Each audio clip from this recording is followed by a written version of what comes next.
Check, check. Boom, boom. Here we are. Episode 5 of Final Table. I don't know if it should be called The Final Table or just Final Table. But we'll just go with Final Table. And yeah, it's been a little while since I posted anything, so it's good to be back. We got ourselves a little game tonight. Looks like we got 5 people in here already. Boom. We got 5 people, and actually, Charlie here, playing a little different here. He's going to add it's a $10 buy-in, but he's going to add a $10 bounty on him just because he just keeps winning. And I think he wants to, kind of keep people coming back so he can take more in the long run. But he's offering the throw-in basically 20. If he wins, it's just his 10, and then he wins. But if anybody takes him out, they get his $10. And second place, we decided to throw in the money back on second, just so winner doesn't take all. A couple of people mentioned, I haven't won yet. I got to feed my kids, so hopefully, right here, 2 out of 5 people would be at least breaking even. Could be even 3. But yeah, I'm actually drinking a beer tonight. It's been kind of a rough week.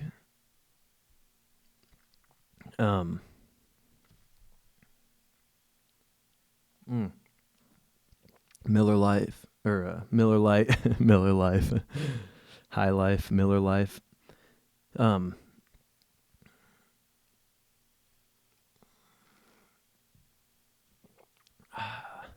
shoot, just regular. Sorry.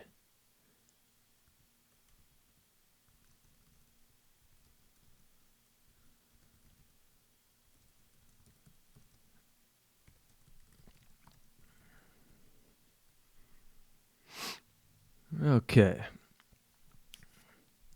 So, anyway, what I've learned is if you're going to paint your deck, check out the radar before you do it. I spent like 3 hours, like 3 gallons of paint, and then it rained. So yeah, I got a beer. But, I'm not going to give up. It kind of reminds me of a story about a couple mice.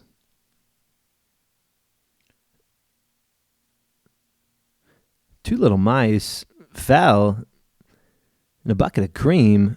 The first mouse gave up and quickly drowned. But the second, he struggled, but he wouldn't quit. He worked so hard that eventually he churned that cream into butter and he crawled out. Ladies and gentlemen, as of this moment, I'm the second mouse. So yeah, I'm the second mouse. I'm not going to quit here. I'm going to finish that deck and get it going. My goal was by the boom, big pot right there. My goal was by Labor Day, so we'll see what happens. But I came a little bit prepared today, a little different than normal. I got a list of some real life stories, some jokes I've been kind of keeping track of. Ooh, there's a 6. I'll throw out 30. I could check. Does he really have the ace? Another 6. All right, my money card, I guess. I want to pretend I don't have it, so I'm going to throw out 60. See what happens. Oh, man, I should have slowed it down a little bit. But anyway, yeah, I wrote down some jokes and just some real-life stories I've kind of kept track of just in case I ever need to, fall back on stand-up, comedy or something. Where's Ray at anyway? And Michelle. Kind of tight. So I can kind of go down the list and talk about some things. It's going to be kind of hard to play cards and same time, but shoot, whatever.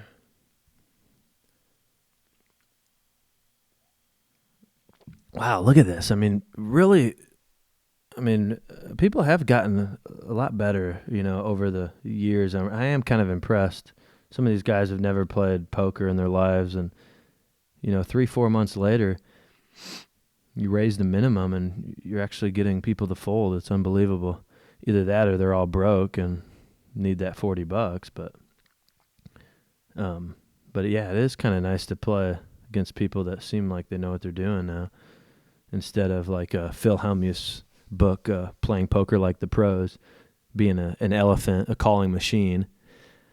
He kind of compares different players to animals. There's a mouse, super tight, kind of like a Michelle, doesn't bluff much.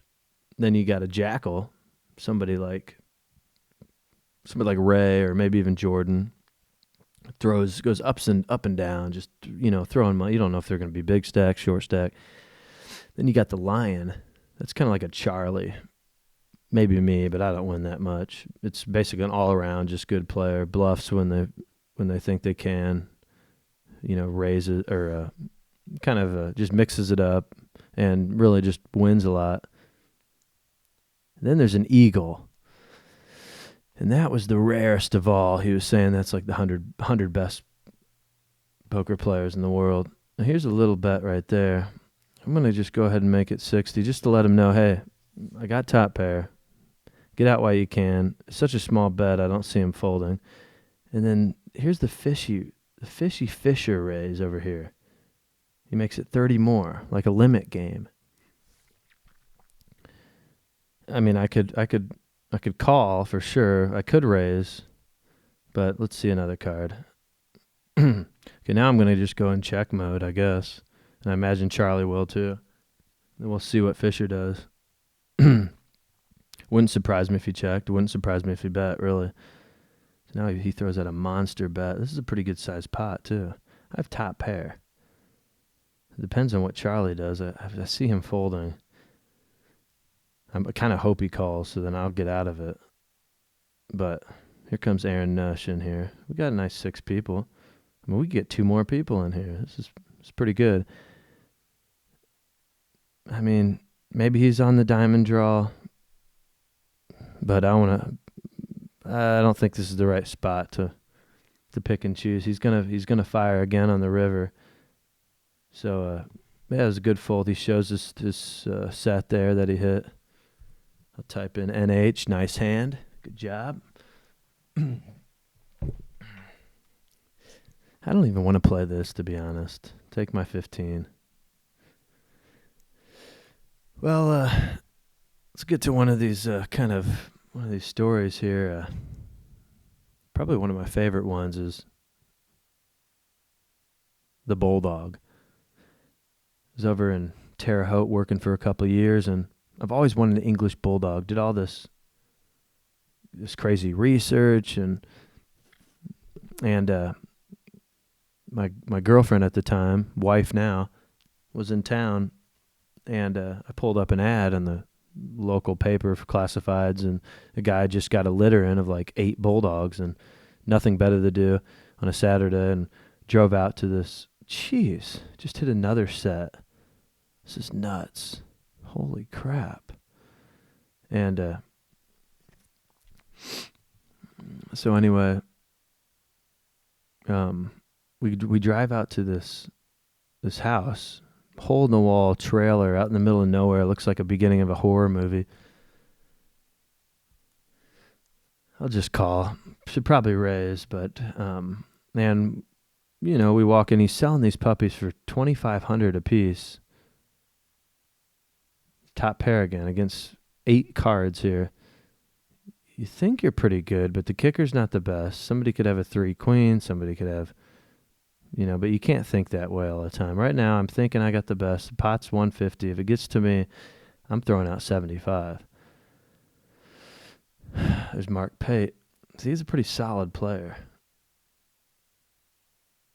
I think he might have me beat right now. I'm going to come along. I can't lay down top pair.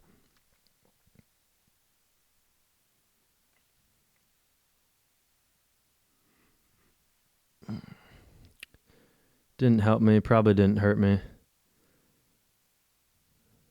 I mean, what was he in? First to act. He's probably got me out kicked, to be honest.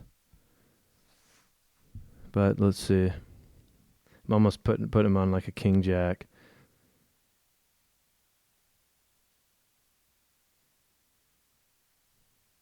So he checks. I'm putting him on like a king jack, but I'm going to check it. There's no sense betting. Wow. He never hit. He gave up. Fired a bullet on the flop and the turn, gave up. And, I wasn't backing down, so got that pot. I probably would have called one more. Anything over 200 it probably dropped, but all right, jacks. Here's Fisher limps in here.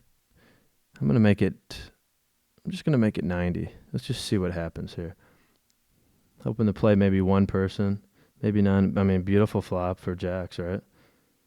I mean, what could he possibly have? Should I slow this down? Should I let him know I'm the boss? I think I'm just going to call. Another heart. 120 now. I mean, there's so many cards that could beat me. Another heart. Unbelievable. And 120. It's almost like you got to call now. 6th spot to be in. Any heart beats me, but let's see if he's got one. And, of course, he hits runner.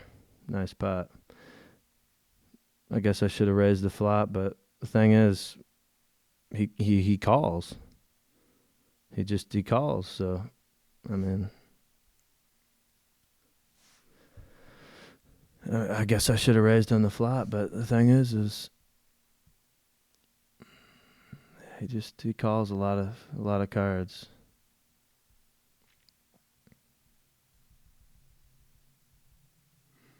I mean, right here, he's got ace jack of hearts, or ace jack, one heart in there. I mean, an ace is the only thing, or runner. And here it is for Fisher, heart. There you go. I guess I should have raised. Just kind of sucking it out of him. No heart, no ace. That's the way it goes. He's on fire. And look at jacks again.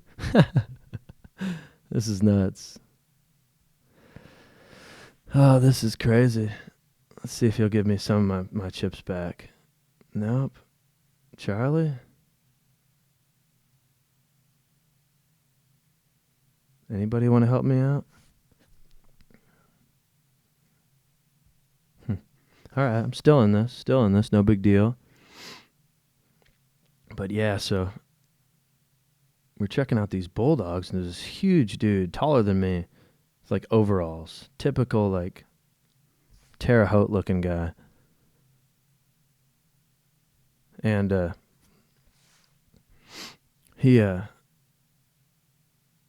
let's see, I can't even talk and play cards at the same time. I mean, what the heck? Give me four spades. I'm betting 80. I'm going to see if I can get him out of here. There we go. So he's got this huge crate, Bulldog like memorabilia all over the place. And we're looking at this crate. Nikki's there with me, and she's already kind of scared walking up to this house. But we're in there and talking to this guy, and he's like, well, you want to hold one? And I'm like, yeah, I'll take that one right there. He was like, it's Sowed. And I was like, okay, so I was doing all this research. And I was like, so you're telling me 2,500, they got their first round of shots, and I hear about C-sections and crap, but that's with the mother, and it's Sowed. And I'm thinking it had to get sewed up or something. And I was like, well, I'd like to hold that one. He was like, it's Sowed. And I'm like, yeah, I'd like to hold the Sowed one. Nikki's like looking at me like I'm crazy. And he's like, no, that's Sowed. I was like, well, I want to hold a female one that's been sowed. And so we're just going back and forth, and this guy's wife's sitting on this like rocking chair nursing one of them with a little bottle, like thinking I'm making fun of this guy's language. And I'm like, okay, so they got their first round of shots, sowed, and they're 2,500, and I was like, well, I really want a female that's I want that. No, it's sowed, and I'm like, sowed? Yeah, I'd rather have a sowed one for that kind of price. And anyway, he's saying sold, and I don't know why he was saying sowed, but so that's the Bulldog story. And another funny story is it was probably 3-4 years ago. I never really been to the zoo, and I'm like 28 or something, and go to the zoo with Nikki. She's got passes and whatnot. All right, Fisher's going to leave some spread of some of his money out here so we get a game going. And I'll just call this, kind of sneak in here. So we go to the zoo. We're walking around, and we get up to the penguins. We're at Indianapolis. And we walk up to the penguins, and I'm like, what the heck? Why are they all so short? These little guys. Like Indianapolis, these are all babies, or they can't afford the big ones? And Nikki looks at me like, what are you talking about? All these kids, they know what penguins look like. And I wonder who's got an 8. Maybe Fisher? And so anyway, I'm like, what the heck? Penguins are supposed to be like 5-6 feet tall. And everybody's looking at me like I'm crazy. And I was like, I mean, you got to go to the Cincinnati Zoo to get the big boys, the big penguins, and they're just like these little footballs, jumping around and whatnot. Here comes a big bet right here. Boom. He's got an 8, right? Or was he pretending to have an 8? Here's a little tiny bet compared to the pot. Let's see what Ryan does. It's like he almost knows, well, I'm freaking beat, but it feels like a value bet.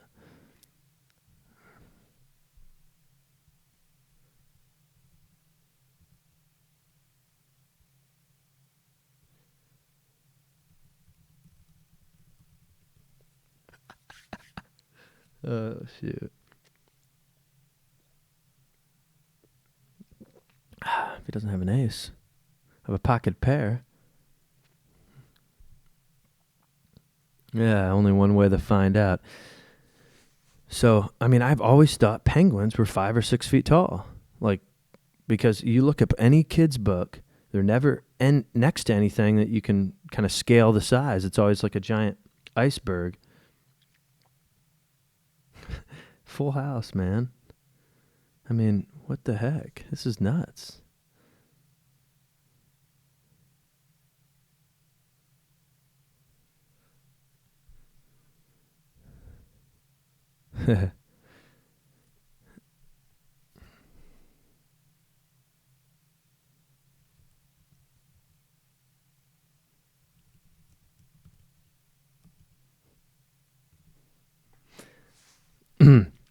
So, yeah, if you look back at penguins in kids' books and whatnot,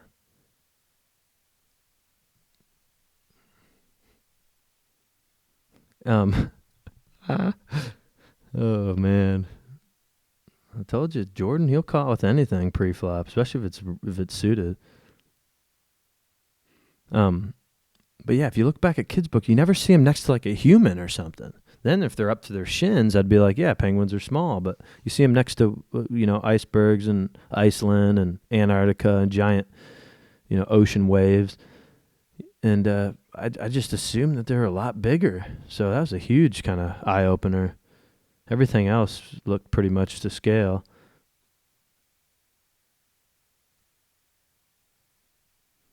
Yeah.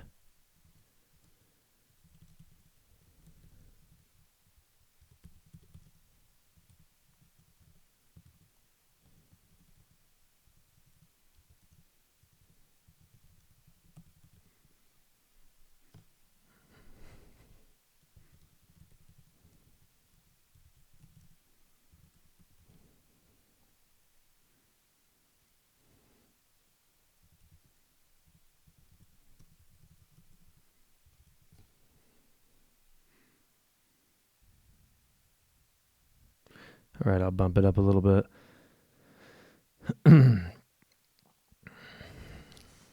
Wow, I make it 80. Everybody gets in there. Look at Fisher. What did he raise more of last time? What did he have?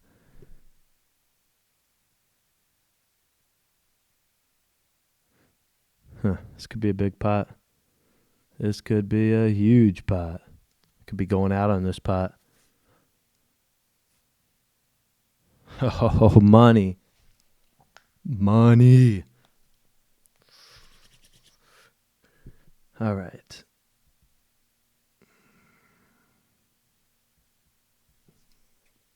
Boom, 200. Who wants to dance?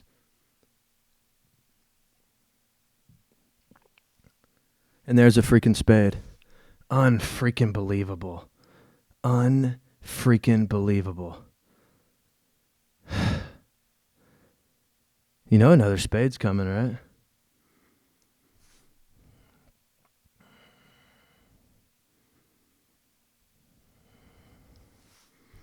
Unfreaking believable.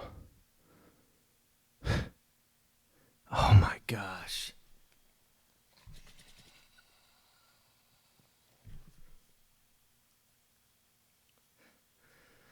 Man, this game is rough, man. Just freaking rough. I mean, who gets 4 freaking spades? Unbelievable.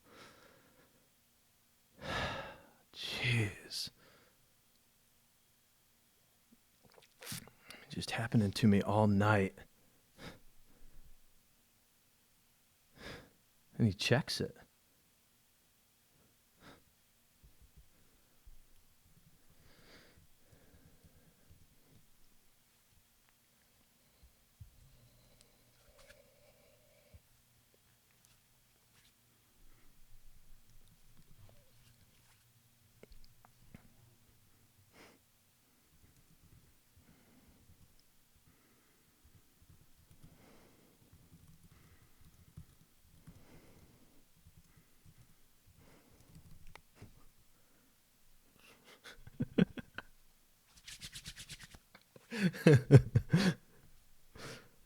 Oh, shoot.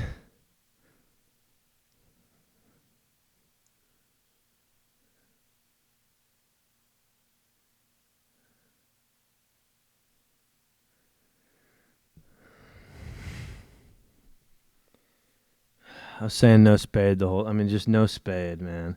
It's freaking jacks again. This is crazy. This is just crazy. Oh, man. Who's got queens, kings, or aces right now?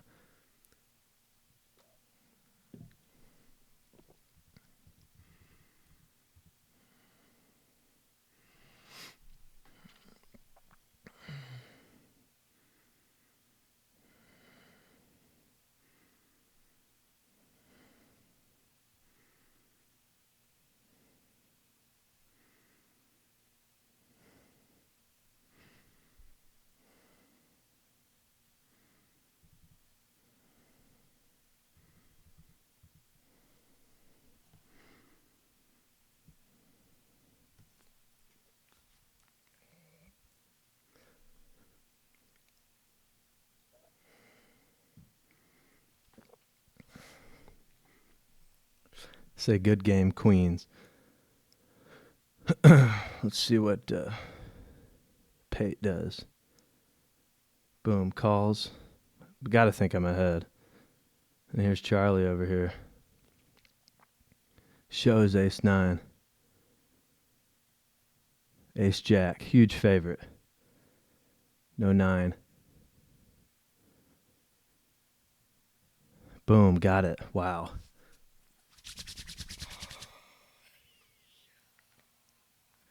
All right, we're back in this.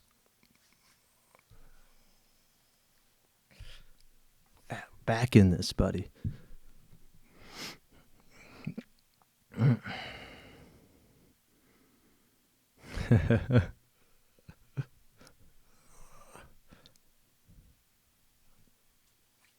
right, let's check that one out real quick.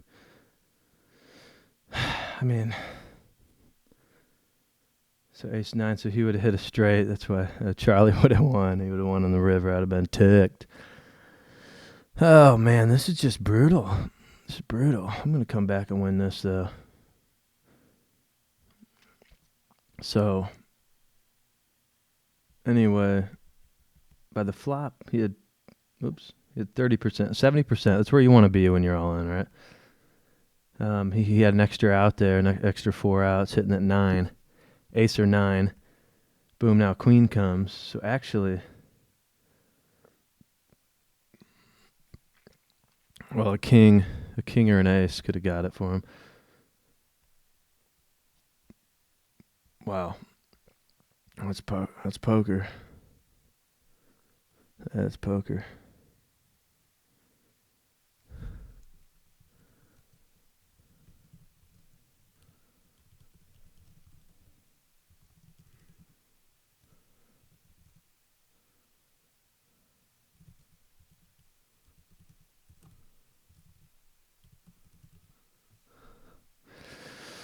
All right, 7-10. See, here's where I maybe would bump it up, but I'm not even gonna mess with it.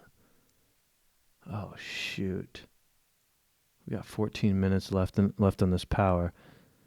Yikes, that's not good. That is not good at all. Could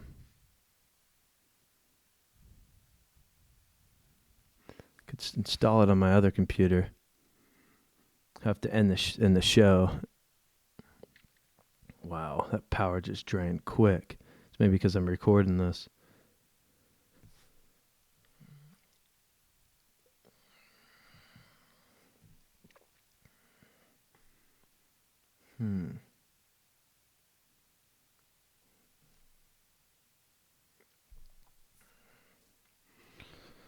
Well, crap.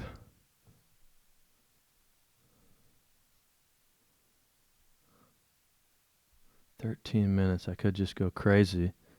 Start trying to wipe people out. Wow.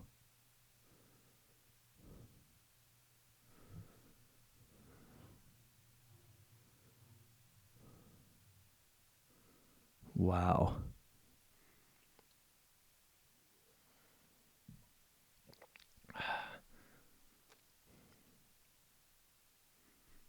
See if I can double up. Pate.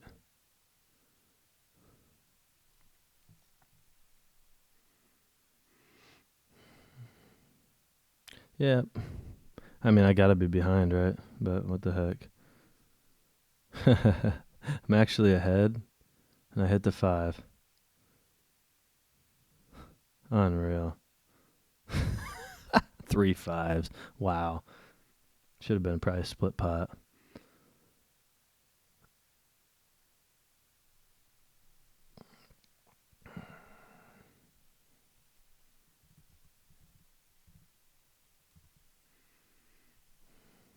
Nine, 10.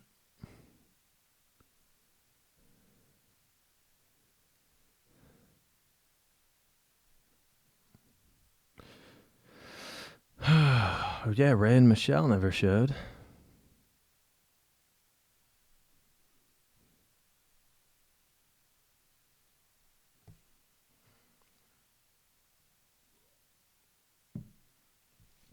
Look at Charlie, the chip leader. I mean, every time, right? Dang, 11 minutes.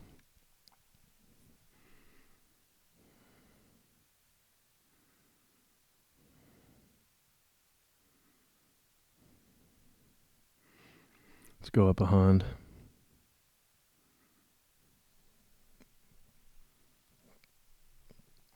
Yep.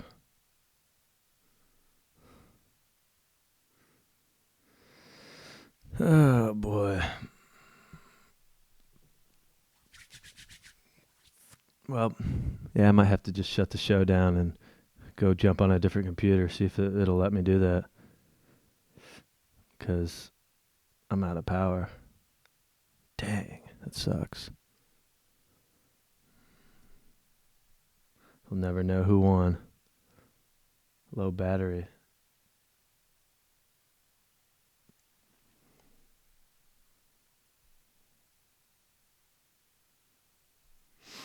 All right, I'm just going to go ahead and sign off. Disappointing, but I'm Matt Kiefer from Final Table. Talk to you later.